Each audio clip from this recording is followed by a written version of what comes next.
Hello everyone. Very very good morning. कैसे हो आप सब? उम्मीद करती हूँ कि आप सब बिल्कुल अच्छे होंगे, बहुत खुश होंगे, मस्त होंगे और तंदुरुस्त होंगे। आप सभी को मेरी प्यार भरी राधे राधे। आप सभी के लिए शामा शाम के श्री चरणों में प्रार्थना करती हूँ कि प्रभु आप सभी को अच्छा स्वास्थ्य दे, आप सभी की सारी मनोकामनाएं पूरी करे और आप सभी के घरों में ढेर सारी खुशियाँ आए। और अभी मैं मक्खन तैयार करूँगी और इसी की जानकारी आप सबको वीडियो में दे रही हूँ, क्योंकि कल जो मेरा ब्लॉग गया था तो उसमें मैं मक्खन बना रही थी। बहुत सारी बहनों के उस पर ये कमेंट थे कि एक तो आपने जो रई लोटा लिया ये कितने का लिया और कहाँ से लिया। एक बहन का ये भी कमेंट था कि इस मक्खन बनाने वाली मशीन के नीचे आपने जो ब्लू कलर का स्टैंड रखा हुआ है ये कहाँ से लिया। तो चलो आज मैं आप सबके इन सभी सवालों के जवाब इस वीडियो में दे देती हूँ। तो सबसे पहले तो ये लोटा है, लगभग 4-4.5 kg का होगा। इसमें हम जो दही जमा के मक्खन बना सकते हैं, तो दुकान वाले ने बताया था 2.5 से 3 kg दूध को ये आराम से भिगो के मक्खन तैयार कर देगी। क्योंकि मेन होता है बहन ये जो इसकी मोटर है ना, इसकी पावर की, तो ये इतनी ही पावर होती है इसमें कि 2.5-3 kg को ये आराम से भिगो देगी। जैसे कि पहले हम गांव में रहते थे, गाय भैंस वगैरह होती थी तो काफ़ी दूध होता था, तो उसके लिए इतने छोटे से बर्तन में तो दूध जमाएंगे नहीं, काफ़ी बड़े बड़े बर्तन में जमाना होता था। तो ये वाली चीज़ हमारी बड़ी थी, अभी भी रखी है गांव में। तो वो हमारे यहाँ यूज नहीं होगी क्योंकि इतना दूध नहीं है, उसके लिए फिर थोड़ा ज़्यादा चाहिए। तो यहाँ क्या होता है ना, जैसे भाई 2 दिन की मलाई इकट्ठी होगी, उसको जमा दिया, तो यही होता है लगभग 1.5 kg हो जाता है, तो उसको हम जमा देते हैं, तो ये ठीक है उसके लिए। ये मैं लाई हूँ बर्तन स्टोर से। किसी भी बर्तन स्टोर पे आसानी से मिल जाएगी, क्योंकि अब ये नहीं है कि हमारे यहाँ नहीं मिलता, सब जगह मिलती है। किसी भी बर्तन स्टोर पे जाके पूछ लो कि हमें रई लोटा लेना है, आराम से मिल जाता है। इसमें मुझे काम काफ़ी आसान लगा। और जैसे ये वाली तो जैसे भाई कंपनी की तो क्या है, ये दुकानदार अपने हिसाब से बनवा लेते हैं। इसका इन्होंने क्या नाम रखा है मैं आपको बता देती हूँ। इन्होंने लक्ष्मी के नाम से बनवा रखी, बाकी कोई प्रॉपर कंपनी नहीं है। ये बर्तन वाले अपनी खुद की मोटर वगैरह ये तैयार करवा लेते हैं ऑर्डर दे के। और मेन है इसका जैसे ये लोटा, इसमें आपका रेट कम ज़्यादा बन जाएगा, ठीक है। जैसे इसके साथ में एक थोड़ा हल्का लोटा था, उसके साथ में ये पड़ रही थी लगभग 800-850 कुछ ऐसा बताया था उन्होंने रेट। फिर मुझे चाहिए था, मैं हमेशा बर्तन लेती हूँ थोड़े भारी तले के, भारी क्वालिटी के जो बर्तन होते हैं मैं वो लेती हूँ। तो उस बर्तन वाले को पता है कि ये हल्का लोटा लेगी नहीं, तो उन्होंने वो लोटा हटा के और ये दिया मुझे।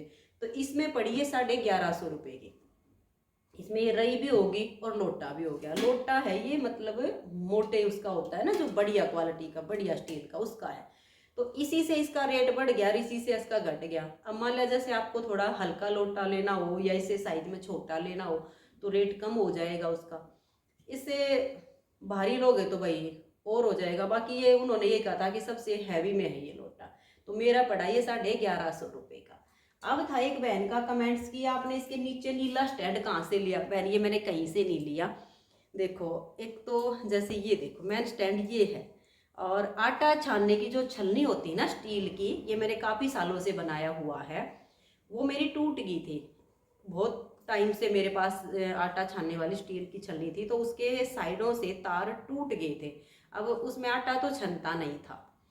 फिर मेरा मन भी नहीं कर रहा था कि मैं इसको फेंक दूं, तो मैंने क्या किया, एक नुकीली कील वगैरह लेके और कुछ ऐसा था जो पहनना था, उसे वो पूरी जाली उसके अंदर से मैंने हटा दी कि मैं इसका ना जैसे दही वगैरह जमाती हूँ और वो उसके ऊपर कोई बर्तन रखूँ तो वो स्टैंड बन जाएगा। क्योंकि फेंकने का मन नहीं हो रहा था, स्टील का घेरा था इसका, मजबूत था ये। तो वो मैंने इसकी तार पूरी निकाल के पहनो। और फिर ऐसा होता था ना, वो तार तो जैसे भाई थोड़ी थोड़ी इसके साइड में रह जाती हैं, वो चुभेंगी, हम उसको साफ करेंगे। फिर मैंने एक कपड़ा लिया और कपड़े को 2-3 फोल्ड की और इस पर लपेटा, और लपेटने के बाद पूरा घेरा उससे कवर कर दिया। तो ये देखो ये स्टैंड हो गया हमारा कपड़े का। अब इसका मान लो ये मैला हो जाए, हम स्टैंड को साबुन लगा के धो भी सकते हैं, साफ सुथरा हो जाएगा। तो ये स्टैंड बन गया। फिर वही इसका यूं का यूं रखे, तो गर्मियों में तो क्या होता है ना, इसके ऊपर हमें मान लिया कोई भी बर्तन रख के दही जमा दे तो वो जम जाएगा। लेकिन सर्दियों में क्या होता है ना, नीचे से अगर ठंडक जाएगी तो हमारी दही जमेगी नहीं। फिर मैंने एक सूती कपड़ा लिया, उसकी काफ़ी सारी फोल्ड की और फोल्ड करके सेम कपड़ा था मेरे पास और इसको ऐसे गोलाई में राउंड में ही बना दिया। अब ये हो गया कवर। अब गर्मियों में तो मैं सेम ऐसे ही इसके ऊपर रख के जमा देती हूँ, क्योंकि नीचे से जब एकदम ठंडा होता है ना तो दही जमती नहीं है। तो गर्मियों के लिए तो हो गया ये। अब जब कड़ाके की ठंड पड़ती है बहनों, तब ये दिक्कत होती है, अगर नीचे से हमारा बर्तन गर्म नहीं रहा तो दही जमेगी नहीं।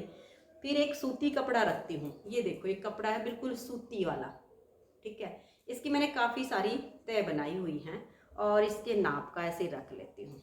इसके ऊपर रख के हम जमा देते हैं तो नीचे से जो हमारा दही का बर्तन होता है ना, किसी बर्तन में भी जमाओ तो वो आराम से हमारा खट्टा पकड़ लेता है और दही जम जाती है। तो ये स्टैंड मैंने कहीं से लिया नहीं है, खुद से बनाया है। आपके पास भी अगर कोई ऐसी राउंड में चीज, चाहे वो गत्ते की क्यों ना पड़ी हो, या आप गत्ते को भी फोल्ड करके उसके ऊपर कपड़ा लपेट के ऐसा स्टैंड आप दही जमाने के लिए बना सकते हो। गर्म चीज तो उस पर रख नहीं सकते गत्ते पे। अब ये ऐसा बन गया, इसके ऊपर चाहे मैं दूध का पतीला गैस से उतारूं वो भी रख दूं, उससे भी दिक्कत नहीं होती है। कुकर रख दूं कोई दिक्कत नहीं होती। ये इस टाइप का बन गया। तो ये मैंने मोल नहीं लिया, मैंने खरीदा नहीं कहीं से, ये खुद से बनाया है। अब ये जो रही लोटा, ये मैंने आपको बता दिया 1150 का मिला है। ये चीज़ अगर आप हल्की लोगे ना तो कम रेट हो जाएगा, किसी भी बर्तन स्टोर से आसानी से ले सकते हो। अब इसमें देखो कितना आसान काम हो गया है। इसको मैंने धो लिया, क्योंकि भाई रात को जब दही जमाई ना तो देखो इसको तो हम एक तरफ रख देते हैं, इसमें दही जमा के प्लेट ढक देती हूँ ऐसे। अब ये रात भर से रखा था बहन, मेरा मन थोड़ा सा ऐसा ही है कि रात को कुछ इस पे कीटाणु बैठ गए होंगे, कुछ हो गया होगा। तो अभी मैं इसको धो के लाई हूँ, साफ करके लाई हूँ, तब इसको दही में डालूंगी, क्योंकि बीमारियाँ वैसे ही बहुत ज़्यादा हैं। थोड़ा साफ सफाई का ध्यान खुद से ही रखना पड़ता है। अब दही बहुत अच्छी जमी हुई है, देख लो बहन, ठीक है। अब इसको थोड़ा सा चम्मच से जो है ना चला देती हूँ मैं, और फिर इसमें रई लगा दूंगी। आपको चला के भी दिखाती हूँ, आवाज़ ज़्यादा नहीं है इसकी बिल्कुल भी।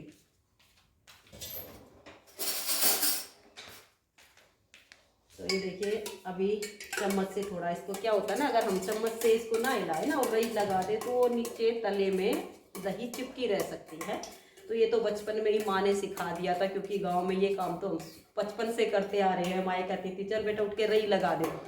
तो बिजली की रई आई थी तब तो आसान हो गया था। पहले हमारी माएँ थी जो हाथ से बिलोती थी, उसमें भाई घंटों लगते थे। फिर ये बिजली की रई आ गई, तब तो माँ कुछ काम कर रही होती, बेटा लाइट आ गई चल रई लगा दे। तो ऐसे माँ ने सिखाया हुआ कि ऐसे करना है। अब जैसे ये हो गया, अब मैं इसमें थोड़ा सा ना पानी डाल देती हूँ, क्योंकि इससे दूध की थोड़ी सी तासीर गर्म है। जैसे भैंस को जैसा चारा डालते हैं ना वो दूध की दही की, वैसी तासीर होती है। तो ये मक्खन थोड़ा जल्दी आ जाएगा, नहीं तो वो पतला हो जाता है। तो इसमें थोड़ा ठंडा पानी डाल देती हूँ मैं। तो ये देखिए ये मैं लाई थोड़ा सा पानी, और फिर पिलोने के बाद भी अगर मुझे लगेगा कि मक्खन पतला है तो थोड़ी सी बर्फ़ डाल दूंगी, और लगेगा कि ठीक है तो ऐसे ही निकाल लूँगी उसको और लगा देती हूँ इसमें रई। और फिर जैसे ये लोटा मेरा खाली हो जाता है ना, मांझ धो के लोटे को सुखा के फिर इसको ऐसे रख के साइड में कर देती हूँ। एक जगह रखी रहती, दोनों चीज़ें भी अलग अलग नहीं फैलती हैं। तो वही अपना ये देखो ये लगी रई, और ये देखो आप पास से आवाज़ सुन लो बहन, देख ज़्यादा नहीं है, बहुत सारी चीज़ों की होती है ना ज़्यादा आवाज़ होती है, देख लो इतनी है। अब 5-7 मिनट लगेंगी, मक्खन बन के तैयार हो जाएगा मेरा। अभी मक्खन निकल आएगा ना तो वो वीडियो भी इसमें निकाल के और आपको दिखाऊंगी एडिट करके, ठीक है।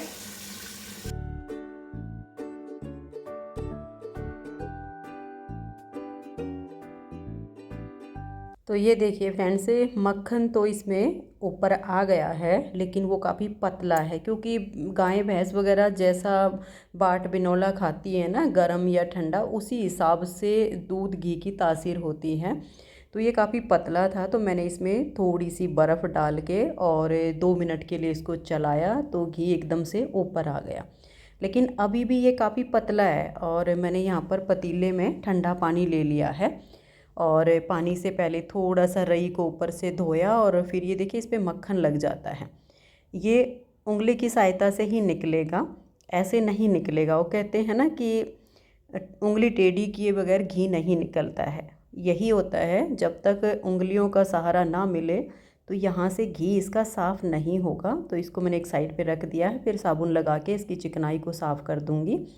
और अब मैं इसको थोड़ा सा हिलाऊंगी ताकि ये जो इसमें मक्खन है ना वो इकट्ठा हो जाए। हम इसको ऐसे निकालेंगे ना तो वो फैला फैला सा रहेगा, और जब इसको हम ऐसे हिला लेते हैं ना तो वो एक जगह इकट्ठा हो जाता है, बंध जाता है। तो अभी मैं मक्खन को पानी में निकालूंगी, क्योंकि पानी में निकालने से क्या होता है, इसमें जो एक्स्ट्रा लस्सी होती है ना वो धुल जाती है। मान लिया 2 दिन 3 दिन 4 दिन मक्खन को रखना हो तो उसमें खट्टापन नहीं आता है, स्मेल नहीं होती है। अगर हम डायरेक्ट उसको किसी बर्तन में निकाल के रख लेते हैं तो उसमें लस्सी होती है, जिस वजह से मक्खन में स्मेल हो जाती है, वो खट्टा हो जाता है, खाने में स्वादिष्ट नहीं लगता है। तो इसको पानी में ज़रूर निकालना चाहिए, तो इसका जो एक्स्ट्रा लस्सी होती है ना वो धुल जाएगी और मक्खन खट्टा नहीं होगा। तो अभी एक कटोरी में तो मैं लाला के लिए निकाल लेती हूँ, माखन मिश्री का भोग लगाऊंगी। देखिए बर्फ़ डाली, ठंडा पानी डाला, तब भी काफ़ी पतला मक्खन है। और बाकी इस कटोरे में निकाल के और फ्रिज में रख दूँगी, क्योंकि अभी आज के लिए जो मैंने परसों बनाया था ना मक्खन, तो उसमें से बचा हुआ है, आज का काम उसमें चल जाएगा। ये एक्स्ट्रा है तो इसको फ्रीज में रख देती हूँ, ये कल यूज हो जाएगा। तो लो बहनों, आज की वीडियो में इतना ही, मिलते हैं नेक्स्ट वीडियो में। तब तक के लिए आप सभी को मेरा प्यार भरा नमस्कार, प्यार भरी राधे राधे। वीडियो अच्छी लगी हो तो वीडियो को लाइक शेयर ज़रूर में कर दीजिए। आप सब अपना ध्यान रखिए और खुश रहिए।